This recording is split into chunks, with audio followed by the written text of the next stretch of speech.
What is up, guys? It's your boy Dangboy here, and I'm back with another video. It has been a while since I made a video talking about the Lemonde situation, let alone I haven't even kept in contact with them ever since this whole dialogue was established. I've uploaded 2 different videos talking about this situation in July, which you can check out in the description below if you want like more information about this. But it seems like new information about this came to light when someone by the name of Anthem uploaded a video titled "The Fall of Mr. Lemonde 23. Which is now taken down from YouTube for harassment and bullying. I mean, we're gonna get into that later. In the video, it highlighted some information that was already known to many people, and he also highlights some information from my video, which I really don't want to repeat in this video because the video would be super long. But in case people don't want to watch the first video highlights 2 people getting fired from Lemonde. Then they make an exposed document of Dan being a pedophile.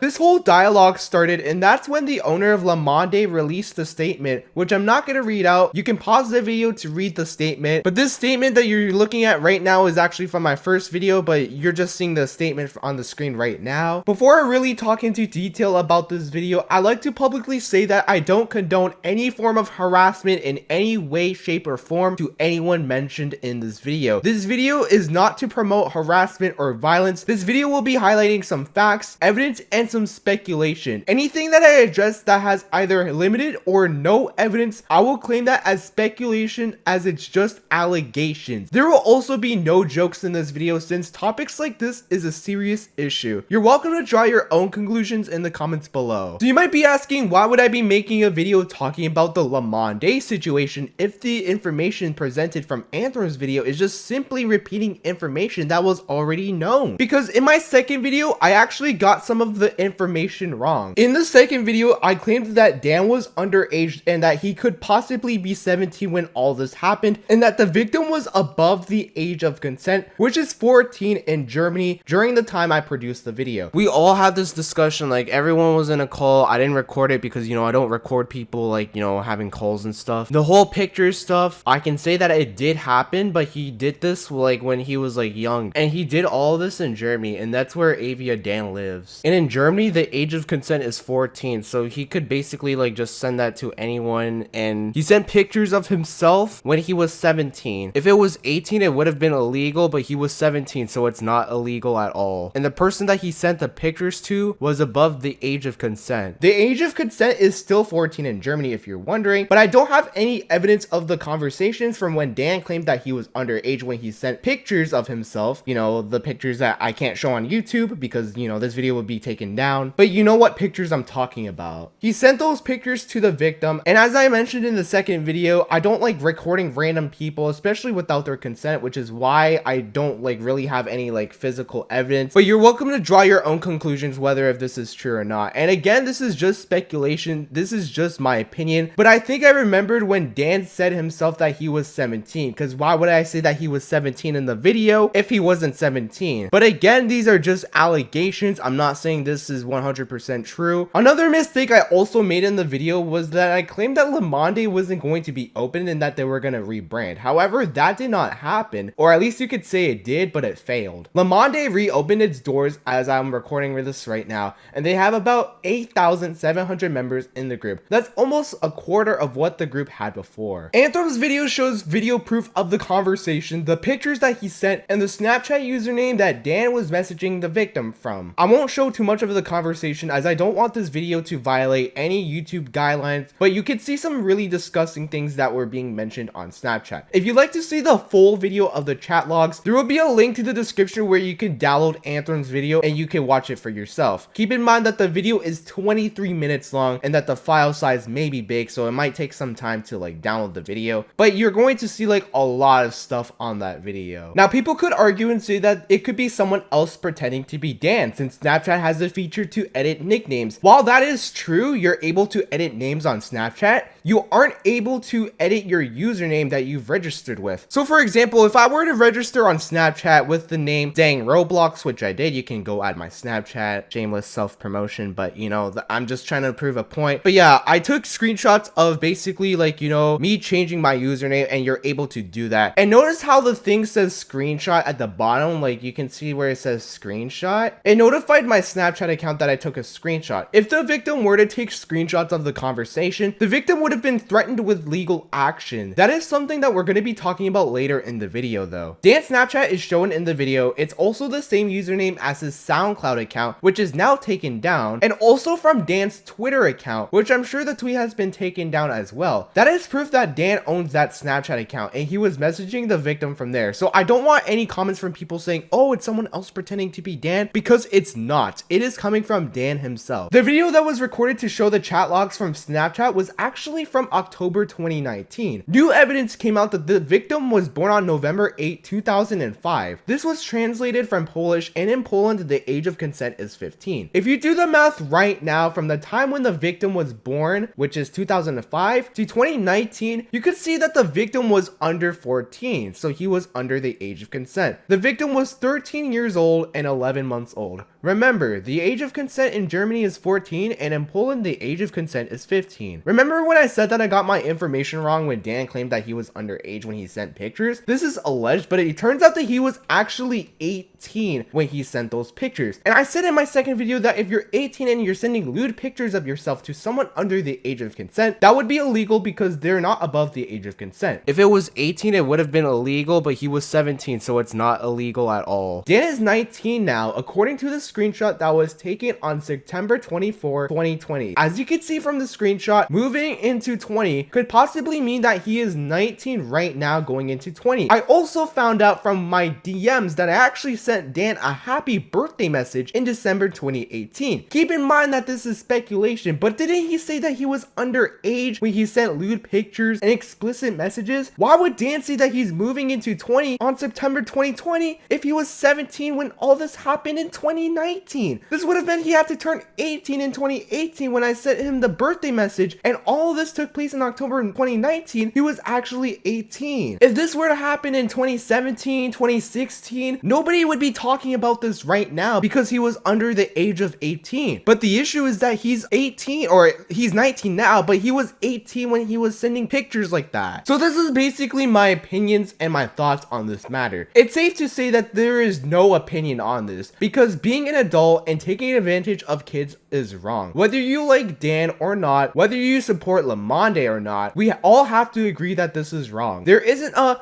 maybe it was a good thing, because there isn't a good thing to taking advantage of kids. Kids are gonna grow up with mental issues and are gonna suffer from post-traumatic stress disorder. Let's say that you do arts and crafts and you accidentally cut yourself with a paper cut. You can easily heal it by putting a bandage on it, but you aren't gonna heal something like this because it'll haunt them for the rest of their life. They're not gonna be trusting people anymore, especially adults. You could argue and say maybe that victim should have left them, or maybe they should have not done anything with Dan, but you can't blame the victim in this case because they don't know any better than we do. This is a guy taking advantage of underage kids. Also, as I was writing the script, the video got taken down from YouTube for harassment and bullying, which is very ironic considering Dan threatened Trix, the owner of Fly Kutos, with a lawsuit for contacting the workplace that Dan is employed in for all these allegations. I personally didn't think it was necessary for Trix to inform people in his Discord server to message Dan's workplace publicly because you're essentially doxing where he works, and I don't think Trix handled the situation well. But what Dan should have done is to contact Trix to take down the post, and you know, this could have been simple, and maybe Dan could have gave an explanation to Trix, and then it would have, like, you know, resolved from there. At the end of the day, it is 100% wrong to take advantage of kids, especially when you have a dedicated fan base to look up to you. There is no justification of doing this, and if there is, please tell me in the comments below why, because you're gonna get clowned in the comments for supporting. But yeah, whether or not Dan is gonna defend himself is up to him. I'm sure he's not going to do so because he actually quit Lemonde after the video was uploaded, which was yesterday, September 26th, but I'm actually narrating this on the 27th and I couldn't finish the script due to work obligations. And before people are gonna be like, oh dang, why didn't you get Dan's side? I actually did contact Dan about this. I told him about this and he actually said, oh, it's actually them repeating the same information again, which I can honestly agree that, you know, if you were to like repeat information, especially like if you're repeating information that everyone already knows, it's gonna get annoying at some point. But this is completely different because this is actually counter arguing your points that you made. You made a document, and I'm gonna post a link to the document, or I'm not really gonna post it, but like I'm gonna like make a copy of it in case if it actually gets deleted, like, you know, the link, because you know that's what happens. But yeah, let me know what you guys think about the situation. If you guys like this video, please be sure to leave a like on on this video, share this video to your friends, and subscribe to my channel if you're new. Also, be sure to follow me on Twitch as I stream on there from now on. Also, become a channel member. It helps support your boy Dangboy. And if you guys pick the Dang tier when you guys are becoming a channel member, I'm gonna friend you guys on Roblox. So yeah, we'll see you guys next time. Peace out, everybody, and see you later.